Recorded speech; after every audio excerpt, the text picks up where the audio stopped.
So good morning, everybody. It is Thursday, March 17th. Happy St. Patrick's Day. I got a great video for you today. I'm going to try and keep it condensed, but this topic I've held off for talking about because I can talk about it for weeks, and there's a lot to it, and there's different ideologies.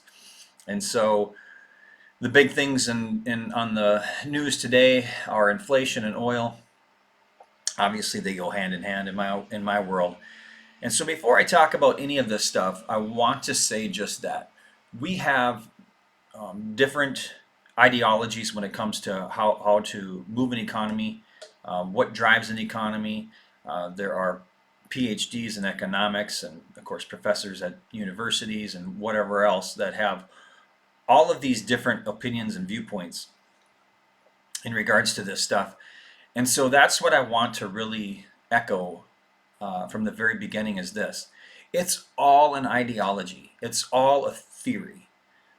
Where we are today, we've never ever been in the past. And there are things that I suppose are parallels that we can draw from the Roman Empire and whatever else. But since this is all theoretical, we can't really draw on much of the past other than to say that those economies that have ever tried to inflate their way out of debt have always led to economic ruin. It's just a matter of degree and, of course, how much time elapses between beginning and end.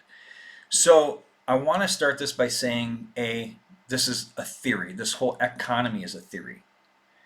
Our banking system in general probably, predates maybe even Christianity, but for sure from trading a piece of paper or silver certificate or gold certificate goes back to the 17th century. But I want to start off by defining inflation first because that word gets thrown around. And so what does that mean to everybody? Inflation, by definition, the simplest definition, is the introduction of more fiat paper into a system. And by the way, this video I might jump around because I'm going to try to keep it condensed, probably within somewhere around 15 minutes. And so it's going to be really hard for me to do that and talk about all this stuff by staying on a specific course. In true form and in true definition, it is just the introduction of more fiat currency. The more money they print, and there's an M1, M2, and M3 money supply, and we're focused primarily on M2 money supply when we talk about this stuff, which incidentally they don't print anymore, and that's for a reason too. The second thing I want to say is that my opinions and the way I view all this stuff is filtered through the lens of Austrian economics, and so there's kind of two main. Well, today there's three, but there were two main philosophies that would function in an economy or drive an economy or how to develop an economy around. And one was Austrian economics, which simply put is the idea that if you're going to write a check, that you should have cash in the bank so that it clears. And Keynesian economic policies, which are largely built or centered around the idea that you can inflate your way out of debt. And so again, printing more money, more focused on consumption side versus production side of economics. And so that's kind of where we came from. But the difference even with that, in terms of where we're on today, John Maynard Keynes and Keynesian philosophies, is that they actually also wanted to nibble away at debt and tried to get out of debt, hence the idea of inflating yourself out of debt. And so when I'm saying that real quickly, what I mean is, let's say you have a credit card with a balance of $1,000 and you're paying 20% interest on that credit card. And then another magical credit card comes along and there's no introductory rates, there's no transfer rate, no transfer fees. It's a 0% introductory rate for the first year, right? It's a wonderful card. And so what do? You transfer that balance over to a lower interest rate. And at 20%, you're paying $200 a month just on interest on that first card. Well, now all of a sudden you have no interest, so you can take that $200 and pay off on this credit card. Well, how long does it take you to pay down the credit card with $1,000? at $200, 5 months. And so you have the remainder of that year sitting with a 0% balance to which you can use to stimulate even more growth.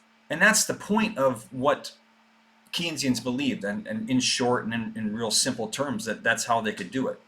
And I'm not disagreeing totally with their idea, because also you have to look at, let's say you have two nation states and they want to war with one another. So nation state over here is Austrian, this is Keynesian. Austrians believe you can only, so all the munitions, the projectiles, the warships, the planes, you have to build those as the bills come due. Whereas if you can borrow and spend and go into debt, well, you can build your war machine that much quicker and that much faster, so you're going to overtake this nation with relative ease, correct? It's kind of the same philosophies. We want to grow a nation and become number one, so this is how we do it the quickest. The problem is, and Keynesian economics would work, providing you could control every single facet of an economy. So if I can control wage growth, if I can control population, if I can control workforce, if I can control product pricing, if I can control tariffs, if I can control and I can control and I can control, but they can't. They can't control everything.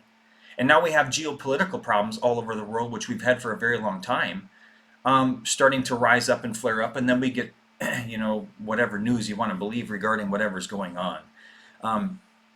And I said this in previous videos, but it all goes back to money. So focus on the money. What is money? How is it created? Where does it come from? Where's the interest payments going? What other countries do we owe? What's the trade? I listen to a lot of Peter Schiff because he's not always right, but he's an Austrian economics guy too. That's why I like listening to him. But he said something a long time ago that I took in and I thought that was really interesting, is that all trade wars will lead to currency wars, and all currency wars lead to real wars. And of course, we're kind of at that stage where it's like, well, we're teetering into real war territory with our trade imbalances and all the tariffs that are going on in all these countries. And of course, right now you have the BRICS nations that signed treaties years ago to start trading oil with the Saudis outside the American dollar. All of these all of this stuff, all of these things have an impact. And so when we talk about inflation, keep in mind, it's not just higher prices at the pump or at the grocery store. It's technically a devaluation of your currency over a specific time period. So what they're saying is you are worth less. Now, if your income doesn't go up in relation to inflation, well, what do you have? You have a problem, and something is going to come out of that. And so behind me, I have a graph that came from Shadow Stats, and it only goes up to 2020 or 2010 there on the right, and on the left you have the current benchmark interest rates, or in terms of inflation. Now, after Volcker in the 70s brought inflation way high brought interest rates way high to combat inflation, they adjusted the CPI in terms of what they talk about inflation is not actual inflation. And so the blue line behind me is what inflation would be if they used the same computing methods in the 70s and early 80s, and the red is what we're using today. So why did they do that? Well, it's a dog and pony show, of course. It's smoke and mirrors. They want to make you think that our GDP is this and inflation is only that, when in reality, for the normal folk, we can see it. We can adjust for our own inflation. We can see what energy costs to run our houses. We can see what houses cost. We can see what gas is, and we can compute that ourselves. And we can know, hey, it's not just 5.7%. Real inflation, we're approaching probably close to 15% right now in terms of how they adjusted for it back then. So keep in mind, there are all these games that are going on as well behind the scenes to make it sound like it's something that it's not. And of course the question, why did they change it to begin with? So we have inflation, meaning the expansion of the money supply, which of course gets doled out in terms of debt and credit expansion. So in short term, what's happening right now, I can't tell you what. I don't think much is going to change short term in terms of housing, and I'll get back on focusing on that. But I do think that long term, this is absolutely going to play out in a way that I don't think a lot of people are. If you're listening at least to the news, you're not going to be prepared for it. So we can talk about the dollar strength versus the 10-year yield, which of course is what interest rates are based on. I do find it odd that, I guess it's not odd, it's not like it hasn't happened before, but the banks kind of priced in what the Fed was going to do anyway, which is raise rates, and because they've been telling you that. And I've been saying they can't raise rates.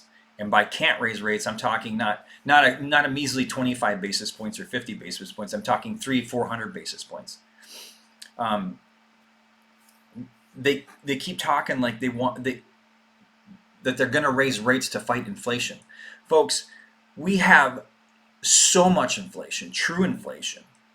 We have so much counterfeit money printing of fiat paper over the years that they can't raise rates high enough to fight that inflation. They just can't do it. There's too much. In fact, if they stop printing money, even $1, this whole thing comes down. So the idea that rates are going to get exorbitantly high like they did in the 70s and 80s under Volcker is asinine. First of all, the economies are different. It's completely different. Like I said, the theory that runs it is just a theory. So we don't even have the same economy anymore. But two, imagine rates being, I don't even know what, I mean, just a guess, probably rates would have to be close to 20%, 25% in order to really make our money useful, to make a strong dollar, and to fight the actual inflation that's going on. Could you imagine if interest rates were 20 to 25% right now? This is what I'm saying. They can't do it. They can make it painful for everybody, and they can try and do it. But there's so, I mean, think about it. The money printed in the last, what was the statistics, last 12 to 15 years was more than every other year since or prior, since the conception of the Federal Reserve and money printing. We have doubled our national debt under every presidency since Reagan, basically. You know, first Bush and second Bush. We're up to 30 trillion. So is the next president we're going to have 60 trillion?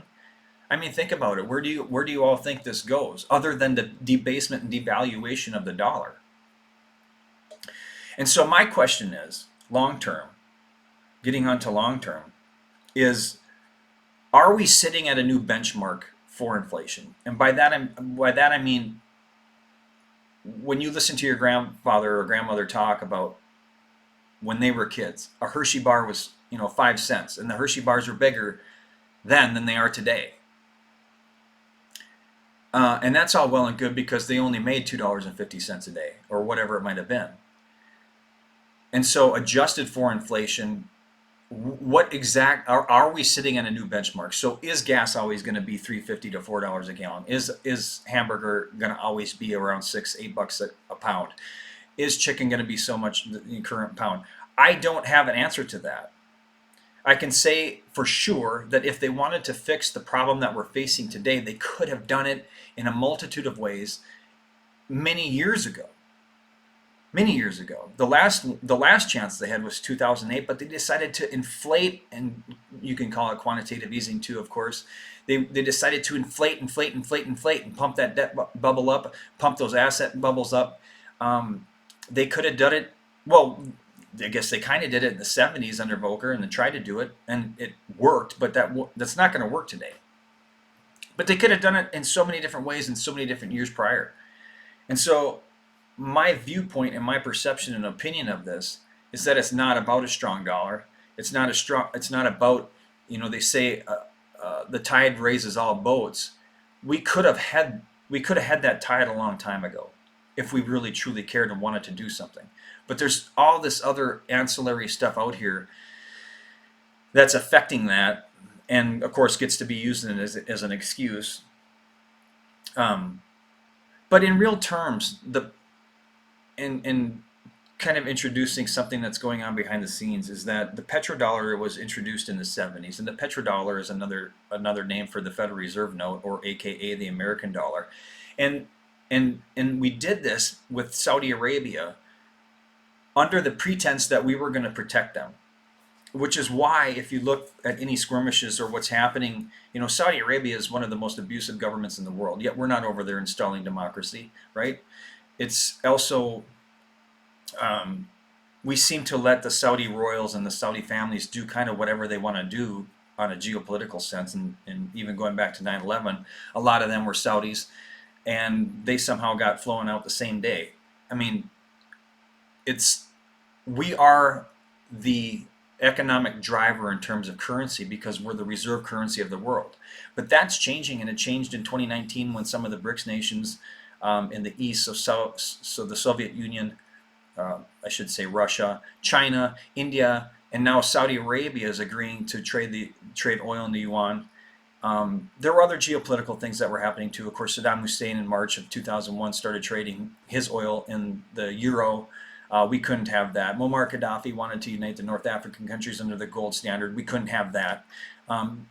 So certain things happened as a result of these other decisions by other world leaders, and the same things are happening now. Unfortunately, China is not an Afghanistan, and Russia is not a Libya. They're bigger power players, and so what's coming out of this, I don't know. Short term, I don't think much is going to happen because, like I said, we still have an inventory issue. Of course, products to build houses are probably at an all-time high, even adjusted for inflation. So I don't necessarily see, even with this three-quarter point hike, a percent hike in interest rates for housing, I don't necessarily seeing it having a negative impact short term. And keep in mind too, I'm not saying at all to not buy houses. This goes back to my question about, are we at a new benchmark? If we're at a new benchmark, heck yeah, you better go out and buy one, because if rates go to 10% and houses stay the same, guess what? You're going to wish you had. I don't have the answer to that. I do feel like something has to give eventually. And what that is, I can assure you I don't know. But the other thing is that we have not just California now. California's had rent controls. We just came back from vacation not too long ago, but on the way there we talked to a girl who lived in San Diego, and she said her rent just went up $500 a month, 500 a month. And so I joked and said, well, I'm assuming you got the same increase in pay and your job. And she laughed, of course, because she's not. But in California, landlords can only raise it so much, and of course that's adjusted for inflation and CPI and all that stuff too. But more and more municipalities are going to that, so they're forcing landlords to not adjust so much, which isn't fair either, because sewer's going up, water's going up, and of course a lot of landlords pay for all the expenses, and you're going to see that change too. They're going to say, fine, well, if we can't raise rates, you're going to pay for all your utilities, every single one of them, which I do see coming. And so affordability for housing, not just in single family, but rental markets are at an all-time high. So keep in mind, you always have a place to live. Most people want to buy a house right now, not necessarily thinking long-term, but they're saying, well, I can get into a house the same cost that I can rent for, and I'm gaining square feet, I'm gaining peace, I'm gaining the pride of ownership, I'm gaining all these positive things. So I'm not saying at all don't buy. I'm not pushing one way or another. That's a conversation between yourself, your significant other, and if you decide to employ a real estate agent like myself, that's a conversation for those people at those times and figuring out what the goals are. But in terms of, if you're looking strictly for investment, from an investment standpoint, I don't have an answer for that yet long term. Short term, I think it's a great buy. Long term, I'm not so sure. And short term, I think it's a great buy because if you look around the country for markets that are stable, that have good demographics in terms of manufacturing and that population and things that draw people in, I can tell you for sure, because I've been looking, is that there are cap rates out there in those markets on investment properties sitting at 1%. People are buying investment properties at cap rates of 1%. Well, obviously they think the market's going to continue to grow, especially in those regions. And so I don't push one way or another, but you do have those people that are doing that. And I think that's the fear factor. Remember, folks, fear, whether coming from the outside or inside, is a big driving force on your decisions. There are a lot of people preaching right now that you better hurry up and buy before rates go up. That whole fear campaign. Yeah, maybe that's a good advice, but maybe it's not either. I don't know. That all comes down to what your long-term goals are, and short-term for some respect, but long-term goals are for housing. But anyway, keep in mind a couple points. I'm going to wrap this up because it's getting probably over 20 minutes. Is that inflation isn't higher. It isn't higher prices for products and services. It's a devaluation of your currency or yourself over time, and is strictly the influx of fiat paper into a marketplace. Which begs the question too, because someone said this: what's fiat? And when you say fiat, a lot of people may not know. Fiat simply means, by definition, because I say so. It's a formal decree.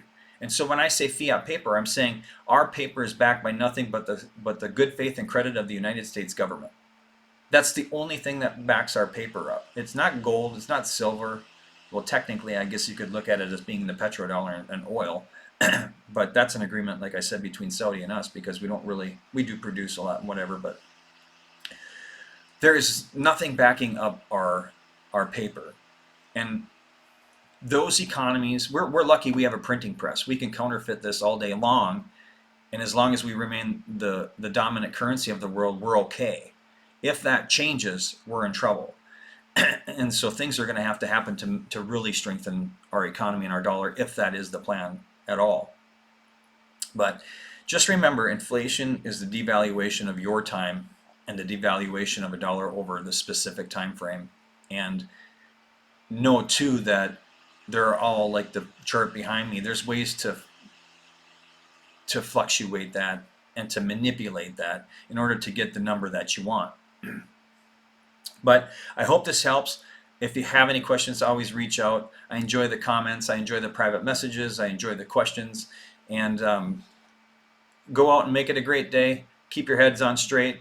And don't get brought down by the negativity that is the current news reporting that's out there. Go out and love one another, and have a great day. We'll talk to you soon.